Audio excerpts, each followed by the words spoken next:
ሰላም ጤና ይስጥልን ውድ የቻናላችን ተከታታዮች የፕሮግራማችን ቤተሰቦች፣ ይህ አብዲራዋ ቲዩብ ነው።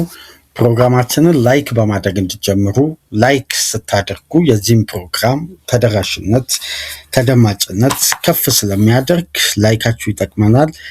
ላይክ በማድረግ እንዲጀምሩ። አዲስ ከሆናችሁ ቻናላችንን ዛሬ ለከፈታችሁ ዛሬ ማድመጥ ለጀመራችሁ ሰብስክራይብ በማድረግ የደወል ምልክቷን በመጫን የቻናላችን ቤተሰብ እንድትሆኑ፣ በዛውም ላይክ ያደረጋችሁ የቻናላችን ቤተሰብ እንድትሆኑ፣ እንዲሁም ይህንን ፕሮግራም ከሀገር ውጭ የምታደምጡ የቻናላችን ተከታታዮች በሱፐር ስቲከር፣ ሱፐር ቻት፣ ሱፐር ታንክስ ድጋፍ እንድታደርጉ በእነዚህ አማራጭ የአክብሮት ግብዣችን እያቀረብን የመጀመሪያ ክፍል የዕለተ አርብ ፕሮግራማችን በቀጥታ ትኩረት የሚያደርገው በአርሴናል እና ከሰሞኑን በእነዚህ 2-3 ቀናት እየወጡ ያሉ መረጃዎችን በስተመጨረሻ በተጨባጭ የሚዲያ ዘጋቢዎችና ትላልቅ የህትመት ውጤቶች ተጨባጭ የሆነ መረጃ በስፋት እየወጡ ነው የሚገኙት። ከወደ ጣሊያን አርሴናልና አርቴታ ከቤርታ ጋር ሆነው በቀጥታ ይህን ተጫዋች በቴምብሌናችን ላይ የምትመለከቱትን የቀጣይ የዓለማችን ሱፐርስታር መካከል አንዱ ይሆናል ተብሎ ከወዲሁ ከፍተኛ ተስፋ የተጣለበት በብቃቱ በችሎታው ከወዲሁ ከሚያሳየው አስደናቂ እንቅስቃሴና በቡድን ውስጥ ካለው ተሳትፎ አንጻር በእጅጉ ተፈላጊ ሆኖ የሚካኤል አርቴታን ቀልብ የሳበ በብዙ መመዘኛዎች አርቴታን ያሸነፈው የተባለው ቱርካዊው ሱፐርስታር ስለ ከናን ይልዲዝ እና አርሴናል ከትናንት ጀምሮ በጣሊያን ሚዲያና እንዲሁም በቱርክ ትላልቅ የህትመት ውጤቶች ይዘው እየወጡ የሚገኙት አዳዲስ ሚስጥራዊ የሆኑ ውስጥ ለውስጥ የተደረጉ ግንኙነቶችን እየዘገቡ ነው የሚገኙት ከነ ጋዜጣቸው። እንግዲህ በመረጃ መልክ በዚህ ፕሮግራም ከእናንተ ጋር ቆይታ የምናደርግ ነው የሚሆነው። ታዲያ ሚካኤል አርቴታና አርሴናል በአዲስ መልኩ በአዲስ ሌላ ሂደት እንግዲህ ከናን ይልዲዝን የማስፈረም አንድ ቀጭን ጠባብ እድል ተፈጥሯል የሚሉ ዘጋቢዎች በስተዋል። ከወደ ጣሊያን ነው እንግዲህ እስካሁን ድረስ መረጃው እየወጣ የሚገኘው እና በተወሰነ መልኩ ፋብሪዚዮ በሂርዊጎ ፖድካስት ላይ ነካክቶት ያለፈው ጉዳይ ነው እና የበለጠ ግን ከየሀገራቱ ተነባቢ የህትመት ውጤቶች የሚወጡ ዘገባዎች ግን የበለጠ ይሄን ጉዳይ በቀጣይ ጊዜያት ትኩረት ሊሰጠው የሚገባ አንዳንድ አዳዲስ ሂደቶች እንዳሉትም በስፋት እየዘገቡ ነው የሚገኙት። ስለዚህ ስለ ከናን ይልዲዝና አርሴናል የወጣውን ዘገባ እንዲሁም አሁን ላይ ባለው ወቅታዊ የአርሴናል የቡድን መረጃ በተያያዘ የምናነሳው የዝውውር መረጃዎች ፕሮግራም ነው። ይህንን ፕሮግራም በአጠቃላይ ትኩረት የምናደርገው የከናን ይልዲዝ የአርሴናል የዝውውር ሌሎች ኢላማዎችና የተሰሙ መረጃዎችን በተመለከተ ይሆናል። ከዚህ ፕሮግራም በመቀጠል ኢንሳይድ አንፊልድ ሊቨርፑል 2 ፖርቱጋላውያን ተጫዋቾች ላይ ትኩረቱን በአጠቃላይ እንዳደረገ እንግዲህ ከወደ ፖርቱጋል አሁንም በእንግሊዝ ምድር ከሚወጡ መረጃዎች የበለጠ ባለፉት 24 ሰዓት 48 ሰዓት የእንግሊዝ ክለቦችን በተመለከተ የሌሎች ሀገራት ጋዜጦች ናቸው የበለጠ ትኩረት ያደረጉትና እነዚህም በተመለከተ በሁለተኛ ክፍል ሁለቱ ፖርቱጋላውያን የፊት መስመር ተጫዋቾች እነማን ናቸው በሚል ቆይታ እናደርጋለን። በሶስተኛ ክፍል እንግዲህ ትናንት ምሽት በይፋ የተጀመረው የዓለም ዋንጫ ሜክሲኮንና ሳውዝ አፍሪካን አገናኝቶ ሜክሲኮ ሳውዝ አፍሪካን 2-0 በሆነ ውጤት አሸንፋለች። የዓለም ዋንጫ የመክፈቻ ጨዋታ በብዙ መልኩ በትዕይንት የተሞላ ነበር። አንዳንድ አነጋጋሪ ጉዳዮች ተፈጥረው እንግዲህ በ3 ቀይ ካርድ ገና በመጀመሪያ 90 ደቂቃ 3 ቀይ ካርድ የተመለከትንበት 2 ግብ የተቆጠረበት ለእግር ኳሱ ቤተሰብ የምሽቱ ጨዋታ በትዕይንት የተሞላ ነበር። ይህንን በተመለከተ እንግዲህ የወርልድ ካፕ የመጀመሪያው ጨዋታ ምን ይመስላል በሚል በተለይ የራውል ሂሜኔዝ ግብ ማስቆጠር የአህጉራችን ተወካይ ሳውዝ አፍሪካ እንግዲህ 2 ተጫዋቾችን በቀይ ካርድ አታ ጨዋታውን 2-0 ተሸንፋለች። አንዱ ተጫዋች እንግዲህ ከሜክሲኮ ነው በቀይ ካርድ ከሜዳ መውጣት የቻለው። በአጠቃላይ በትዕይንት የተሞላው የፊፋ ዓለም ዋንጫ 2026 በአስገራሚ ውጤትና በትዕይንት በተሞላው እንቅስቃሴ የመጀመሪያውን ጨዋታ በሜክሲኮ አሸናፊነት ተከፍቷል። እንደምታውቁት ሁለቱ ሀገራት የ2010 በአህጉራቸው የተደረገው የሳውዝ አፍሪካ ዓለም ዋንጫ ላይ የመክፈቻ ጨዋታ አድርገዋል። አሁን ደግሞ የሜክሲኮ፣ ካናዳ እና አሜሪካ የሚያዘጋጁትንም ሁለቱ ሀገራት የመክፈቻ ጨዋታ ማድረግ ችለዋል። ሜክሲኮ እንግዲህ በድል በመወጣት የመክፈቻውን ጨዋታ አድምቃለች። ውጤቱም በተለይ የተመዘገበው ቀይ ካርድ ብዙ መነጋገሪያ ርዕስ ተፈጥሯል። ይህንን በተመለከተ በሶስተኛ ክፍል ይዘንላችሁ የምንመጣው ፕሮግራም ይሆናል። በእነዚህ 3 ፕሮግራሞች ዕለተ አርብን ከእናንተ ጋር ቆይታ እናደርጋለን። አሁን ለከፈታችሁ ላይክ፣ ሼር፣ ሰብስክራይብ አድርጉ። ከሀገር ውጭ የምታደምጡ ድጋፋችሁ አይለየን እያልን ወደ መጀመሪያው ትኩረታችን ከናን ይልዲዝን የተመለከተውን ጉዳይ እናነሳለን። ከዛ በፊት ግን አንዳንድ መረጃዎች እየወጡ ነው የሚገኙት። ይህም ፕሮግራም በምናሰናዳበት ወቅት እንግዲህ ከተመለከትናቸው መረጃዎች መካከል በርናንዶ ሲልቫ ለሪያል ማድሪድ የ2 ዓመት ኮንትራት ለመፈረም መስማማቱ፣ የ1 ዓመት ተጨማሪ ዋስትና ያለውን ኮንትራት ለመፈረም በስተመጨረሻም በርናንዶ ሲልቫ ማረፊያው ሪያል ማድሪድ መሆኑ፣ አትሌቲኮ ማድሪድ እና ባርሳ በተጫዋቹ ላይ ከማድሪድ ያነሰ ፕሮፖዛል ማቅረባቸው ተከትሎ ተጫዋቹ ማድሪድን መምረጡ ተረጋግጧል። ስለዚህ በርናንዶ ሲልቫን በነጩ ቤት በቀጣይ የውድድር ዓመት የምናይ ይሆናል። ምክንያቱም ፋብሪዚዮ ሂርዊጎ ብሏል። የበርናንዶ ሲልቫን ማረፊያ በቀጥታ ሳንቲያጎ በርናባዩ እንደሆነም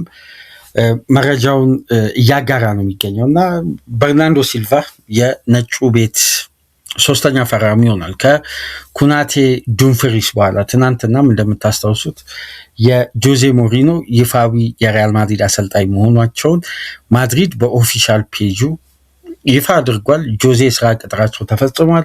ስራቸውን በይፋ ጀምረዋል። 3ቱ ተጫዋቾች ጆዜን ተከትለው በርናባዩ ይደርሳሉ። 2ቱ ተጫዋቾች በነፃ የዝውውር ዋጋ ዱምፍሪስ 17 ሚሊዮን ዩሮ፣ በጣም አስገራሚ ዝውውር ማድሪድ እያደረገ ነው። ግን እስካሁን ድረስ እንደምታውቁት የጋላክቲኮ ተጫዋች እስካሁን ድረስ አልለየም። ሁሊያን አልቫሬዝ እንዳልሆነ ያለፉትን ቀናት በስፋት ስንወያይበት ነበር። ምናልባት ሚካኤል ኦሊሴን አዘናግተው ሁኔታውን ያጠምዱን እስቲ በቀጣይ ቀናት የምንመለከተው ነው የሚሆነው በዝውውር መስኮቱ የበለጠ እና ብዙ ዝግብ በነገራችን ላይ በዓለም ዋንጫ ዙሪያ የፈጠረው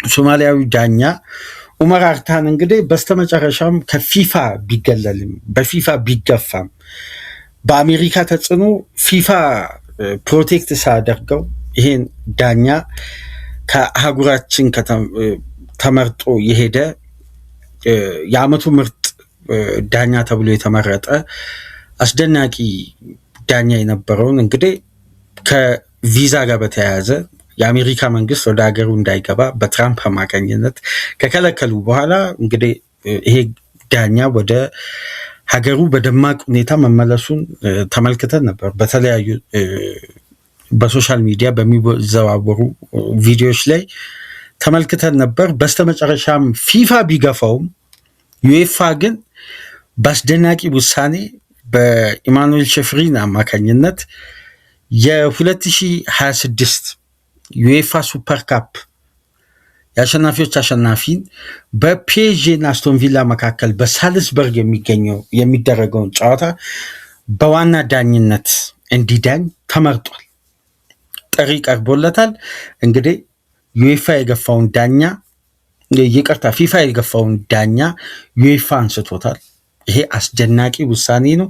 እግር ኳስ እንደዚህ አይነት ጤናማ የሆነ ባላንስ ሲፈጠር የሚያስደስት ነው። ምክንያቱም እግር ኳሳዊ ባልሆነ ጉዳይ ነው ይሄ ዳኛ የተገፋው እና አሁን ደግሞ እዛው በፍትሃዊ አሰራር የሚታወቀው በዓለም አቀፍ ደረጃ ምናልባት በተፎካካሪነትና በብራንድ ደረጃ ከተመለከትን ከታላላቅ ግዙፍ ውድድሮች ሁሉ የላቀ እይታና የፉክክር ደረጃ ስታንዳርድ እንዳለው ጥራቱ ከዓመት ዓመት እየጨመረ የመጣው ዩኤፋ የሚያዘጋጃቸው ውድድሮች መካከል አንዱ የሆነው የሱፐር ካፕ የአሸናፊዎች አሸናፊ ፍጻሜን ኡመር አርታን እንዲዳኝ ተመርጧል ማለት ነው። ይሄ ትናንት ከተመለከትናቸው አስገራሚ መረጃዎች መካከል ተጠቃሽ ነውና ይሄ መረጃ መውጣቱ እንግዲህ በብዙ መልኩ አብዛኛውን የእግር ኳስ ቤተሰቦች እንዳስደሰተና አሁን ጉዳዩን ለመቀልበስ እንግዲህ አሁን ላይ በእነዚህ አይነት ውሳኔዎች የተነሳውን እሳት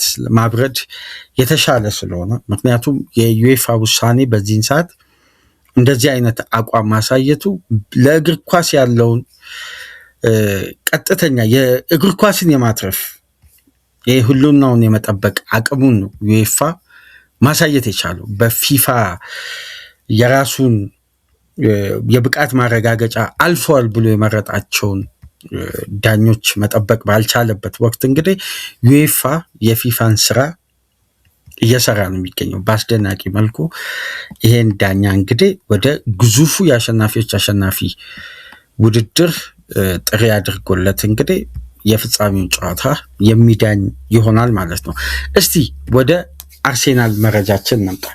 ወደ ከናን ይልዲዝ መረጃ ከመምጣታችን በፊት በአርሴናል ዙሪያ ባለፉት 24 ሰዓታት ከወጡ መረጃዎች መካከል አንዱ የስፔኑ ታዋቂው ጋዜጣ ዳሪዮ አስ እንደሚለው ከሆነ አሁን ላይ ባለው ሁኔታ ሪያል ማድሪድ ካላፊዮሪ ላይ ያሳየው ከፍተኛ ኢፈርት ወይም ጥረት ወይም ፍላጎት በብዙ መልኩ ከአርሴናል ባየው ወይም ባገኘው ፊድባክ ነው። አርሴናል ጥሩ የኮንትራት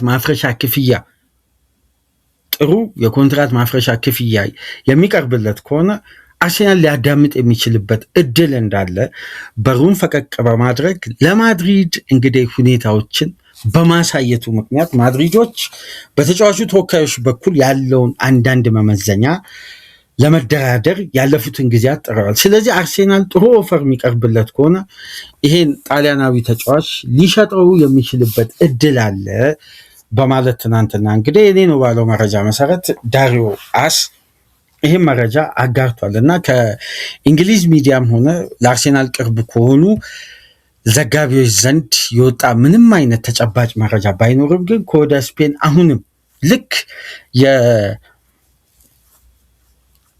ትሬንት አሌክሳንደር አርኖልድ አይነት የዝውውር ሂደት የስፔን ሚዲያ አብዛኛውን መረጃዎች ያወጡ ነበር። ያኔ ደግሞ የእንግሊዝ ሚዲያ አሁንም አድቫንቴጁ በሊቨርፑል እጅ ነው እያሉ ጉዳዩ እንግዲህ በስተመጨረሻ የተፈጸመበትን ሁኔታ እናስታውሳለን። አሁን የሪያል ማድሪድ ቀጣይ ፕላን የአማካይ ክፍልና የግራ ፉልባክ አማካይ ክፍል እንግዲህ ምንም እንኳን በርናንዶ ሲልቫ ቢፈርምም ተጨማሪ በአማካይ ክፍል ላይ ለሚደረገው እድሳት አስተማማኝ ኢነርጂና ቨርሰታይል ሚና የሚሰጥ አማካይ ስለሚፈልጉ ቀጣይ ትኩረታቸው አማካይ እንደሚሆን በተጨማሪም የግራ ፉልባክ እና የግራ ሴንተር ባክ ተጫዋችም ለማስፈረም ማድሪዶች እንደሚያስቡ እዛው ጋር ተያይዞ ተነስቷል እና የሪካርዶ ካሊፊዮሪ ጉዳይ በነገራችን ላይ ተደጋገመ። በጣም ከሰሞኑን እነ ኤልቼግኒቶ ላይቭ ሬዲዮ ፖድካስታቸውን በኤክስ ገጽ የሚለቁትን ቪዲዮዎች የምትመለከቱ ከሆነ አንዳንድ ሪፖርተሮች እንደውም እዛው ቁጭ ብለው አንድ የማድሪድ ውስጥ አዋቂ በላከልን መሰረት እንግዲህ የካሊፊዮሪን ኤጀንት በጣሊያን አግኝተው የማድሪድ ተወካዮች ውድድሩ ከተጠናቀቀ በኋላ ከሻምፒዮንስ ሊግ ፍጻሜ በኋላ ከሴሬሞኒው በኋላ የዚህ ጣሊያናዊ ተወካዮችን በቀጥታ ፊት ለፊት ኮንታክት በማድረግ ምናምን እያሉ መረጃዎችን በላይቭ ስትሪም ላይ ጭምር ሲያስተላልፉ ነበር እና ከሰሞኑ እንግዲህ ማድሪድ በዝውውር ላይ በንቃት እየሰራ ነው። የአርሴናሉን የግራ ፉልባክ እና የግራ ሴንተር ባክ ሆኖ መጫወት የሚችለው በጆዜ ስር መሰልጠን የቻለው በሮማን ሪካርዶ ካሊፊዮሪ አሁንም ማድሪዶች አጥብቀው እየተከታተሉ በቀጣይ ጊዜያት እንግዲህ ኦፊሻል ኦፈሮችን ለማቅረብ ዝግጁ መሆናቸውን እየገለጹ ይገኛሉ ነው የሚሉት የስፔን ተነባቢ ጋዜጦች። በብዛት የታመኑ ምንጮች እንግዲህ ይህን ጉዳይ እያስተጋቡ ነው የሚገኙት። በሌላ በኩል እዛው በስፔን ሚዲያ ላይ እንቆይና ከባስክ ሳን ሰባስቲያን የሚወጡ ዘገባዎች ደግሞ አርሴናል በድጋሚ በግራ የሜዳ ክፍል ያለውን ለማጠናከር በፊት መስመር በኩል የበፊቱን ፍላጎት እንደገና ጀነሬት ለማድረግ እያሰበ ነው እና አንዳንድ ኮንታክቶችን ከቢልባኦ ጋር ድጋሚ መጀመሩ ከኒኮ ዊሊያምስ ጋር በተገናኘ ከባስክ የሚወጡ መረጃዎች እንግዲህ እንደገና አርሴናል ፍላጎቱን በድጋሚ እዚህ ተጫዋች ላይ ማድረግ መጀመሩን እየገለጹ ነው የሚገኙት። ግን አንድ ከሚካኤል አርቴታ ውሳኔዎች መካከል በእጅጉ ሊደነቅ የሚገባው ወይም ምርጡ ውሳኔ በግሌ የምለው ታስታውሱ እንደሆነ የኒኮ ዊሊያም ዝውውር በተለይ 2024-25 በጣም አርሴናል በብዙ መመዘኛዎች ገፍቶ ሄዶ በርካታ ጉዳዮችን ለማጠናቀቅ በዝውውሩ ላይ ረጅም ርቀት ከተጓዘ በኋላ ተጫዋቹ ለባርሳ በግሉ ፍቃድ ሰጠ ከአርሴናል የበለጠ። ከዛን አርሴናል ከዝውውሩ በቀጥታ ወጣ። ድጋሚም ኦፈር ማቅረብ አልፈለገም። ከዛም በኋላ የባርሳ ፋይናንስ ደግሞ ከባድ አደጋ ገጠመው። ተጫዋቹ ለዛውም በባርሳ ቤት የሚያቆየውን የ6 ዓመት ኮንትራት ለመፈረም ጭምር ከተስማማ በኋላ ከዛም በኋላ ይህም ጉዳይ ታጥፎ ኒኮ ዊሊያም እዛው ቢልባኦ ኮንትራት አራዝሞ ነው የቆየው። ከዛም በኋላ ከዚህ ተጫዋች ያለፈውም ሳመር ላይ በርካታ ክለቦች ብዙም ተጫዋቹ ላይ ጥረት አላደረጉም። ከዚህ የዝውውር ስፔኩሌሽን በኋላ ግን የዩሮ ውድድር ከተጠናቀቀ በኋላ የዚህ ተጫዋች ብቃትና ኮንሲስታንሲ በከፍተኛ ሁኔታ ጥያቄ ውስጥ ገባ። ከዛም በኋላ ሁለት ከባባድ ጉዳቶች ቁርጭምጭሚቱ ላይ እና ጅማቱ ላይ አስተናግዶ ከሜዳም ራቀ። ተጫዋቹ በጥሩ ሞመንተም ላይ አልነበረም። በተለይ የተጠናቀቀ የውድድር ዓመት የኒኮ ዊሊያም ሲዝን አልነበረም። ከዛ ዓመት በፊት ያለው እንደውም የተሻለ ነው ይባላል እና አሁን ተጫዋቹ ላይ አርሴናል እንደገና ፍላጎቱን ድጋሚ ለመመልከት እያጤነ እንደሆነ ከወደ ባስክ የሚወጡ መረጃዎች በስፋት እያሳዩ ነው የሚገኙት። ግን ይሄ ዜና ምናልባት የኒኮ ዊሊያምስን ተፈላጊነት ድጋሚ በሚዲያ ደረጃና እንደገና ትኩረት እንዲያገኝ ተጫዋቹ አሁን ላይ ከሚዲያ ትኩረት በደንብ ከተመለከታችሁ ርቋል ስላችሁ በርካታ ክለቦች የነበራቸው ፍላጎት ለምሳሌ ሊቨርፑል ነበረው፣ ሲቲ፣ አርሴናል። ይሄ ተጫዋች ከበርካታ ክለቦች ጋር ስሙ ተያይዟል እና በተለይ የዩሮ ብቃቱ ደግሞ የበለጠ ተጫዋቹን ተፈላጊ አድርጎት ነበር። ግን አሁን ላይ ስለ አስተማማኝነቱ የትኛውም ክለብ ዋስትና ወስዶ እንግዲህ በኃላፊነት ተጫዋቹን ለማዘዋወር ፈቃደኛ ሆኖ አይመስልም። አሁን ላይ ግን ከወደ ባስክ መረጃዎች እንደሚሉት ከሆነ አርቴታ ወደ ቀድሞ መንደሩ ተመልሶ እንግዲህ የቢልባውን ያደገበትን አካዳሚ ተቃራኒውን ደርቢውን ለማናገር ጥረት መጀመሩን ከወደ ባስክ የወጡ መረጃዎች እዛው ስፔን ላይ እየዘገቡ ነው የሚገኙት። ግን የመረጃው ተጨባጭነት እንግዲህ ከስፔን ሚዲያ በዘለለ የትኛውም የእንግሊዝም ሆነ በስፔን የበለጠ ተነባቢነታቸው ከፍ ያሉ ጋዜጦችም ዕለታዊ የህትመት ውጤቶችም ምንም አይነት መረጃ ይዞ አልወጡም። ግን ይሄ እንግዲህ በባስክ አካባቢ ያሉ ሚዲያዎች ያወጡት መረጃ ነው ማለት ነው። በኒኮ ዊሊያምስ ዙሪያ የፕሮግራማችን ዋነኛውን ነጥብ እስቲ እንመልከት። ከናን ይልዲዝን የተመለከተው አዲሱ መረጃ ምንድን ነው? በተለይ የጣሊያን ጋዜጦችና የቱርክ ጋዜጦች ይዘው የወጡት መረጃ ግን ለአርሴናል ደጋፊዎች ምናልባት አሁን ላይ ከናን ይልዲዝን በተመለከተ በነገራችን ላይ አንድ ጉዳይ ልጠቁማችሁ። አሁን በስክሪናችን ላይ ከምትመለከቱት የቱርክ ጋዜጣ ትናንት ለህትመት በበቃው ጋዜጣው ላይ የእግር ኳሱ ክፍል ከተመለከቷቸው ነጥቦች መካከል አንዱ ይሄ ነው። የከናን ይልዲዝን የጁቬ ቤት ኮንትራትን የተመለከተና ተጫዋቹ አሁን ላይ ከዓለም ዋንጫ ቀደም ብሎ አንድ ኢንተርቪው ነበረው። ለአንድ ትልቅ ግዙፍ የቱርክ ሚዲያ ኢንተርቪው ሰጥቷል። ኢንተርቪው በዚህ ደረጃ ሰፊ ቆይታ ወይም ኤክስክሉሲቭ ኢንተርቪው አይደለም፣ አጭር ኢንተርቪው ነው። ይሄ የብሔራዊ ቡድን ተጫዋቾች በአንድ ትሬኒንግ ግራውንድ ላይ ሲዘጋጁ አንዳንድ ሚዲያዎች ሄደው በተወሰነ መልኩ ጥያቄዎችን ወይ የ10 ደቂቃ ኢንተርቪው ወይ የ8 ደቂቃ ኢንተርቪዎችን እንደሚያደርጉት ማለት ነው እንደዛ አይነት ኢንተርቪው አድርጎ ከተጫዋቹ በቀጥታ የተገኘ አንዳንድ ፍንጮች አሉ ነው የሚለው ይሄ የቱርክ ጋዜጣ ማለት ነው። ጁቬ እንግዲህ ከተጫዋቹ ጋር በተወሰነ መልኩ ላያግባባቸው የሚችሏቸው መመዘኛዎች አሁን ላይ መፈጠራቸው ነው የሚጠቁመው ይሄ ጋዜጣ። ይልዲዝ በጁቬ ቤት አሁን ላይ ምናልባት ለአርሴናል ከባድ ሊያደርገው የሚችለው የዝውውር ሂደት 100,000 ዩሮ ነው ሳምንታዊ ደሞዙ ወደ 88,000 ፓውንድ ምናምን አካባቢ በጣም በዚህ እድሜው ከፍተኛ ደሞዝ ነው የሚያገኘው። ኮንትራቱ እስከ 2030 ነው የሚቆየው። የአንድ ዓመት ዋስትና አለው። በተጨማሪም ትልቁ የጁቬ የተጫዋቹ ኮንትራት ላይ ከሰፈሩት መመዘኛዎች መካከል የተጫዋቹ ግብና አሲስት የተያዘበት የኮንትራት አቅም ከፍተኛ የሆነ የቦነስ ክፍያ አለው። የበለጠ ደግሞ ኮንትራቱ ላይ በሰፈረው መሰረት ጁቬ በኢሮፒያን ውድድር በሚያደርጋቸው ጨዋታዎች ላይ ተጫዋቹ ከሊግ ጨዋታ የበለጠ ከፍተኛ የቦነስ ክፍያ ያገኛል። እዛ ውድድር ላይ ተሳትፎ ባደረገ ቁጥር የምን የኢሮፒያን እግር ኳስ የበለጠ ደግሞ ሻምፒዮንስ ሊግ ነው። አሁን በኮንትራቱ ላይ ይሄ ስምምነት ሰፍሮ ጁቬ ግን የዩኤፋ ሻምፒዮንስ ሊግ ተሳታፊ አይደለም። ይሄን ከግምት ውስጥ ማስገባት አለበት።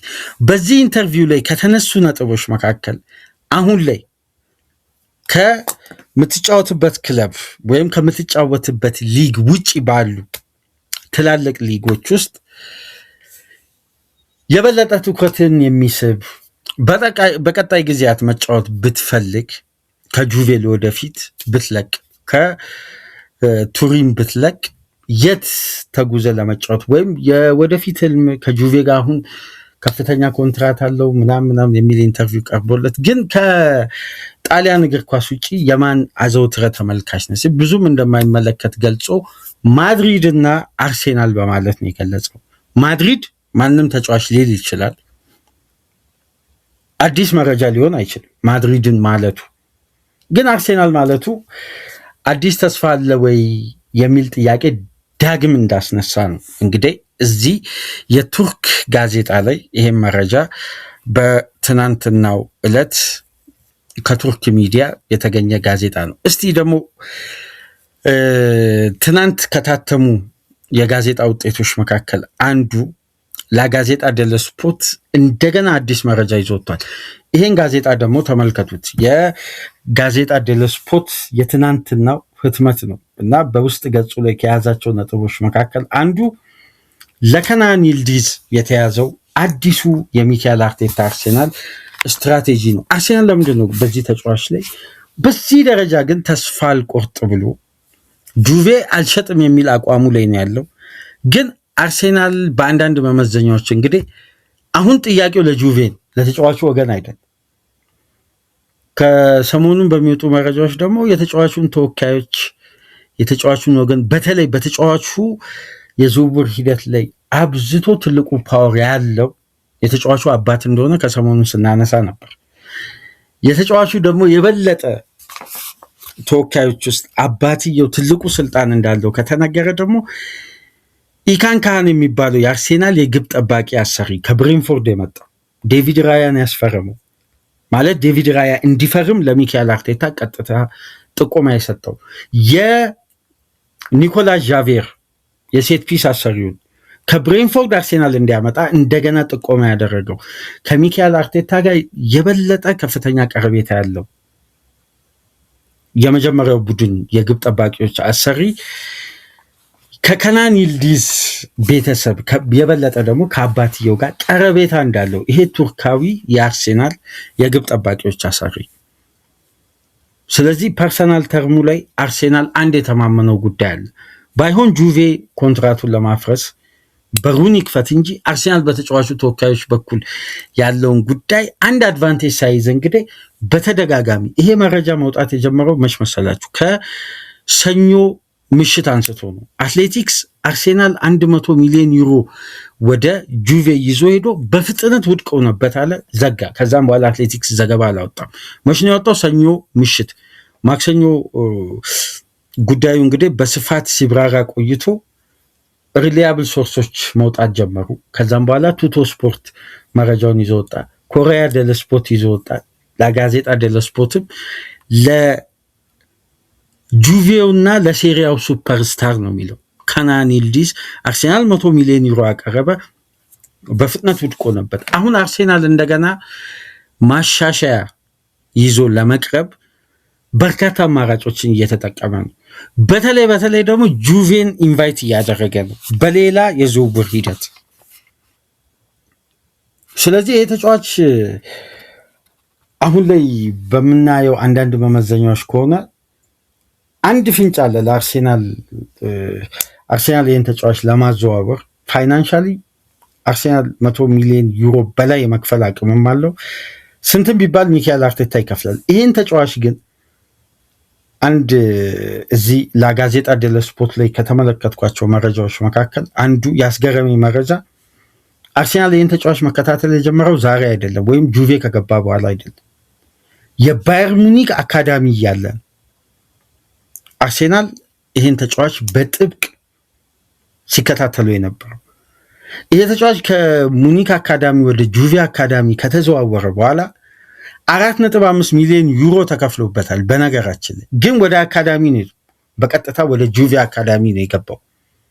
በቀጣዩ ዓመት በቀጥታ ወደ ዋናው ቡድን ካደገ በኋላ ግን ያሳየው ፖቴንሻልና እድገት በጣም በእጅጉ አስደናቂ ነው። እንደምታውቁት ጀርመን ነው የተወለደው፣ እድገቱ ጀርመን ነው። በጀርመን የሚኖር ቱርካዊ ነው። በርካታ ጀርመን የሚኖሩ ቱርካዊ ዝርያ ያላቸው ተጫዋቾችም ማህበረሰቦችም እንዳሉ ይታወቃል። እና አሁን ስለ ከናን ይልዲዝ ለአርሴናል አዲስ ስካውት አይደለም በድጋሚ ክለቡ የሚመለከተው። በተለይ ደግሞ ሚካኤል አርቴታ ያለው እምነት በዚህ ተጫዋች ላይ እንደ እድሜው አይደለም። ለምሳሌ ይህንን መረጃ ደግሞ ከተመለከትኩት ጋዜጣ መካከል ደግሞ አንድ የጣሊያን ጋዜጣን ደግሞ ልንገራችሁ። ይሄ ካልቺዮ መርካቶ ይባላል። ከጁቬ ጋር በተያያዘ ከአሌክሳንደር ሱርሎት መፈረም ጋር በተያያዘ የወጣ ጋዜጣ ነው። ይህን ጋዜጣ ተመልከቱት። ይሄ ጋዜጣ ደግሞ የከናን ይልዲዝን ጉዳይ ከአሌክሳንደር ሱርሎት ፊርማ ጋር በቀጥታ እያያይዘዋል። ምክንያቱም ጁቬ ከናን ይልዲዝን አሁንም ተማምኖ የማቆየቱ እድል በጣም ዝቅተኛ ነው። አሁንም በዚህ ተጫዋች ላይ ይኸው ጋዜጣውን ተመልከቱት። 2 ነው። በሱርሎት የጀመረው መረጃ እንግዲህ ወደ ከናን ይልዲዝ ነው በቀጥታ የሚሄደውና አሁንም አርሴናል በዚህ ተጫዋች ዙሪያ ያለው ፍላጎትና ጠንካራ በየጊዜው የጁቬን በር ማንኳኳቱ ምናልባት ተጫዋቹ በቢያንኮኔሪ ለመቆየት 100% ፍላጎቱ ላይ ተጽዕኖ ሊፈጥር ይችላል። አርሴናል እንደ አዲስ አይደለም ይሄን ተጫዋች ድጋሚ ተመልክቶ መልምሎ ለብቃቱ ይሄን ያክል ገንዘብ ያወጣል ብሎ አይደለም አሁን ላይ ኦፈሮቹን ይዞ እየመጣ የሚገኝ። ይልዲዝ የባየር ሙኒክ አካዳሚ የባቫሪያን አካዳሚ እያለ ነው አርሴናል የሚያውቀው።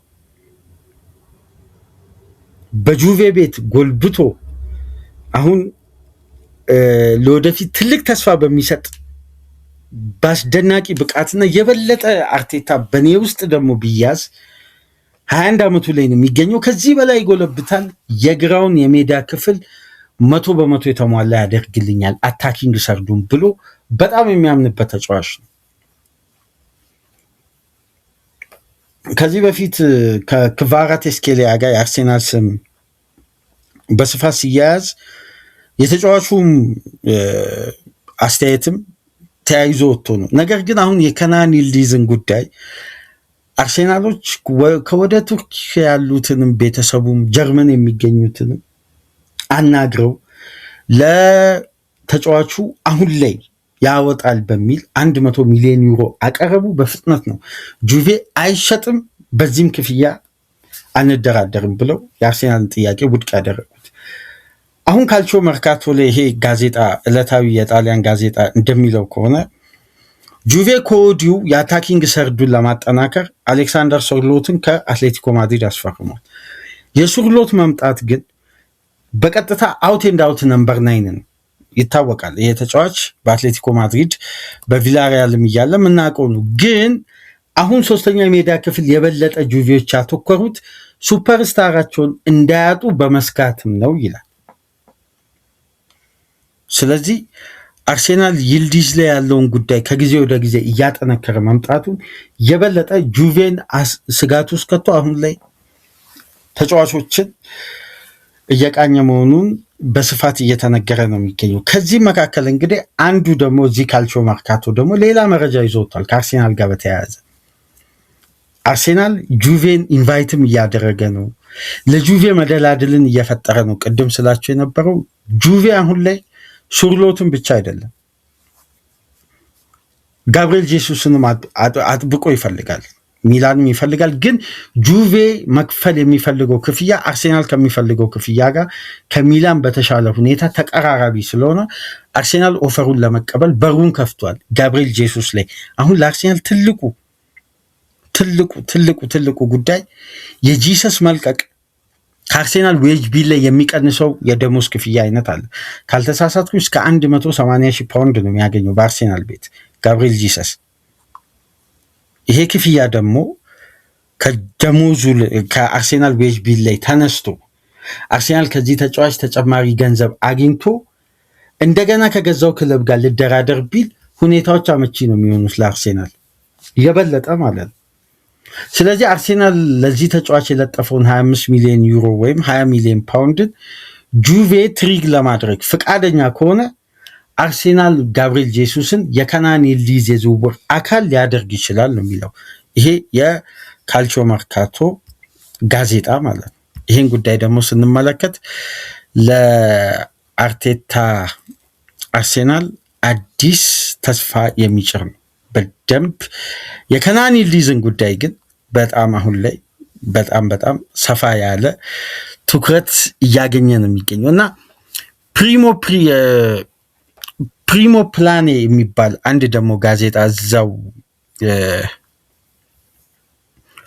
ጣሊያን የሚታተም ሌላ ጋዜጣ ላይ ደግሞ ስለ ከናን ይልዲዝ ቀጣይ የዴልፔሮ አልጋ ወራሽ ብለው ጁቬዎች በዴልፔሮ ደረጃ የሚመለከቱት ያ የ10 ቁጥር ተጫዋች ያ አስደናቂን ተጫዋች ጋር በተመለከተ ቀጣይ የቱርክ ጀነሬሽን ከሱና ከአርዳ ጉለር ጋር በተያያዘ የሰራው ሰፊ ዘገባ አለ እና ሞንቴላ በአንድ ኢንተርቪው ላይ እንደሰጡት ከሆነ የዚህ ተጫዋች እድገት አሁን ላይ ባልታሰበ መልኩ ፈጣን የሆኑ ውሳኔዎች ሊወሰኑ ይችላሉ የሚል ጥቆማ አስቀምጧል። ፈጣን የሆኑ ውሳኔዎች ማለት ከእድሜው በላይ በዚህን ሰዓት ለግዙፍ ክለብ የመጫወት እድሉን ነው። እንግዲህ በዚህ ጋዜጣ ላይ ከሰሞኑ ከአርሴናል ጋር ስፔኩሌሽኑ መብዛቱን ተከትሎ ከናን ይልዲዝ ላይ ያሉ ጉዳዮች በአጠቃላይ የጣሊያን ሚዲያ ትኩረታቸው